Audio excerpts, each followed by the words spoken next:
짭짤한 시인의 싱거운 이야기. 용진이 초등학교 5학년 시절 대호, 광수, 상길이와 학교에서 사총사로 지내면서 가끔 그들은 소아가 원장 아들인 광순의 집에 가서 놀곤 했다. 천주교인인 광수는 철학과 교수인 아빠와 병원 원장인 엄마 사이에서 나온 처사들이다. 광수는 2살 아래의 예쁜 여동생이 있었고 고양이도 함께 살고 있었다. 그의 집은 병원 위층을 사용하고 있었다. 그 아이들은 화투를 가지고 놀기도 하고 부루마블 게임을 하기도 한다. 그때 갑자기 방문이 열린다. 아휴, 냄새. 너네들 발에서 발냄새가 진동을 하는구나. 광수의 엄마셨다. 광수의 엄마는 과일을 내미시며 잘 놀다 가거라 하시며 바쁜 걸음으로 병원 아래층으로 내려간다. 한창 놀던 중 광수가 진실 게임을 하자고 한다. 우리 반 여자아이들 중에 누굴 좋아하는지 각자 말해보자. 그래, 그거 재밌겠는걸? 상길이가 관심을 보이며 분위기를 띄운다. 먼저 내가 고백할까? 나는 우리 반 부반장 유경이를 좋아해. 반장인 광수가 운을 뗀다. 그럼 그렇지. 이미 예상한 바야. 아이들이 싱겁다는 듯 반응을 보인다. 그러자 상길이가 뒤를 잇는다. 나는 미영이를 좋아하는데? 키 큰 너에게 어울리는데? 광수의 반응이다. 그리고 용진의 가장 친한 친구 대호가 고백한다. 나는 준심이를 좋아해. 그 다음 마지막 용진이 말한다. 나도 준심이를 좋아하는데? 사실 용진은 현이를 마음에 두고 있었지만 현이는 객관적으로 보기에 여러모로 그저 평균에 머무는 여자아이였다.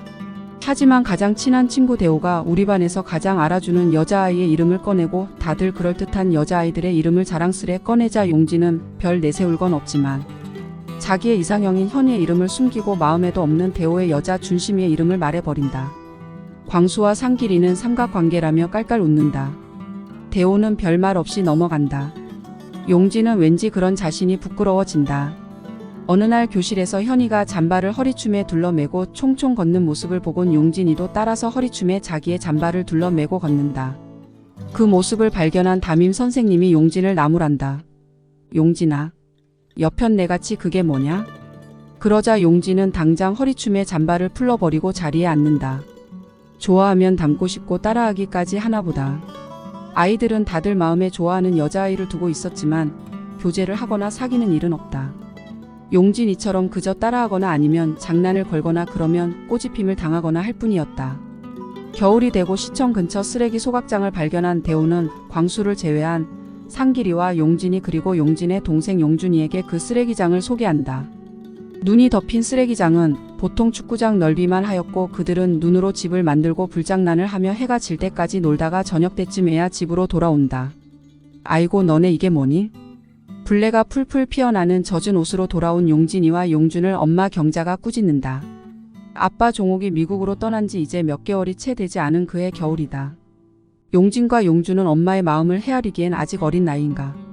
그 옛날 종옥과 종술이 친일파로 몰려 죽은 지아비 진수의 빈자리를 엄마 봉훈이 다 감당하자 그 엄마를 위로했던 때와는 시대가 많이 변해 있었다. 초등학교 6학년인 누나 정유는 책 읽기를 좋아하며 항상 전교 1등이 보통이다. 그 옛날 젖배를 골아 깡다구가 생겨 오히려 더 똑똑해진 것은 아닐까. 미국으로 떠난 아빠 종옥은 뉴욕에서 슈퍼마켓에서 일한다는 소식을 전해온다. 종옥은 아내가 보내주는 아이들 음성이 담긴 가정예배 녹음 테이프를 들으며 위안을 얻는다. 정유는 집 근처 여자 중학교로 진학하고 용진은 6학년이 된다. 대호를 비롯한 친구들과 원만히 지내자 성적도 상위권을 유지한다. 졸업 즈음 학교에서 졸업여행으로 서울 63빌딩을 전세버스를 타고 떠난다. 버스에 탄 아이들은 신이 나서 노래를 부르고 왁자지껄하다. 하지만 용진은 왠지 모를 침울함에 휩싸여 창밖만 내다본다. 그 모습을 본 담임 선생님이 용진에게 말을 걸 정도다. 용진아, 괜찮니? 예, 선생님. 그저 놀기 좋아했던 어린 용진이 졸업여행 버스에서 느꼈던 그 침울함은 앞으로 용진이 어떤 삶을 살게 될지 미리 알리는 경고 내지 신호탄이었을지 모른다. 다행히 서울 63빌딩을 다녀오고 용진은 언제 그랬냐는 듯 활기를 찾는다. 중학교에 올라가던 1985년 반편성 고사에서 비교적 우수한 성적을 거둔 용진은 반 임원 후보에 오를 정도다. 수학조장 후보에 올랐지만 반 아이들의 박수 소리 크기로 결정하는 그 선거에서 떨어진다.